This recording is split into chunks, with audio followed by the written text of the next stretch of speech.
What is consciousness? At first glance, the question seems simple, yet in reality it is one of the most profound questions we can ask, because every day we think, feel, and make choices without questioning the very process that allows us to do so. When we are hungry, we look for food, and when we feel happy, we smile, and although these experiences feel completely natural, if we pause and look more deeply, a mystery begins to emerge. Where do these feelings come from, and why do they exist at all? To begin with, consciousness can be understood as the state of being aware of what we are experiencing, so that when you drink a cup of hot coffee and feel its warmth, or when you listen to music and experience pleasure, that awareness itself is what we call consciousness. However, it is important to recognize that consciousness is not the same as simple information processing, because while a computer can process information, respond to questions, and even simulate emotions, it does not actually feel that it is doing any of these things. And this distinction leads us to the important concept of qualia, which refers to the raw, subjective quality of experience itself, such as the redness of red, the sweetness of sugar, or the heaviness of sadness. All of which cannot be fully explained through language but must instead be directly experienced. It is precisely this gap between physical processes and subjective experience that philosopher David Chalmers described as the hard problem of consciousness, because although we can explain how the brain processes information, we still cannot explain why those processes give rise to inner experience, and this naturally leads to further questions, such as whether artificial intelligence could ever become conscious, since AI systems can generate language, answer questions, and imitate emotional responses.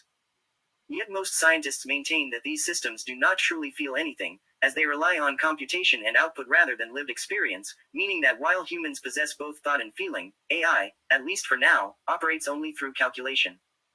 Extending this inquiry further, we may also ask whether very simple organisms, such as bacteria, possess consciousness, since they appear to move toward nutrients and away from danger in ways that resemble decision-making. However,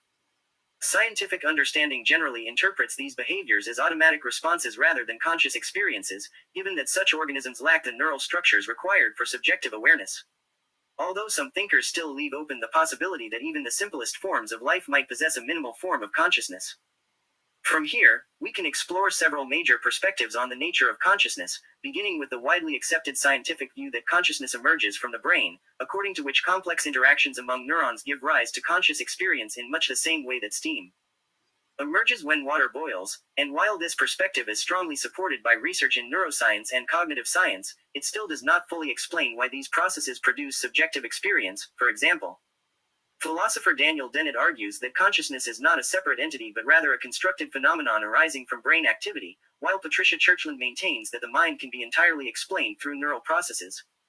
And Christoph Koch investigates how integrated information in the brain correlates with consciousness, whereas Stanislas Dehaene proposes that consciousness occurs when information is globally broadcast across the brain. And Antonio Damasio emphasizes that consciousness is deeply rooted in bodily states and emotional processes. At the same time, an alternative perspective suggests that consciousness is not something produced by the brain at all, but rather a fundamental property of the universe itself, a view also associated with David Chalmers, who proposes that consciousness may be as basic as space, time, or matter, implying that human consciousness arises from more fundamental elements that are already present in reality, although this perspective still faces the challenge of explaining how these elements combine into a unified experience. Going even further, another philosophical view proposes that the universe itself may be a single, unified consciousness, an idea explored by Erwin Schrödinger and William James, in which the brain is not the source of consciousness but rather functions like a receiver, similar to a radio that picks up signals, suggesting that even if the brain ceases to function, consciousness itself might not disappear, although this perspective remains difficult to verify scientifically.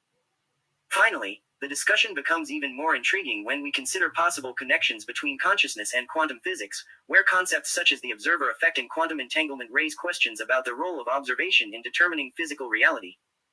leading physicist Roger Penrose to propose that consciousness might be linked to quantum processes within the brain. However, it is crucial to note that these ideas remain speculative, since most physicists argue that observation in quantum mechanics does not require human consciousness but only interaction with a measuring system, even though such discussions still suggest that the nature of reality may be far more mysterious than we currently understand. In conclusion, consciousness remains an open and deeply challenging question, as we continue to ask whether it is produced by the brain, embedded in the fabric of the universe, or something that connects all things, and although we do not yet have a definitive answer, one fact remains undeniable. We are not only thinking about this question, but we are also experiencing it, and perhaps that is what makes consciousness the most remarkable mystery of all.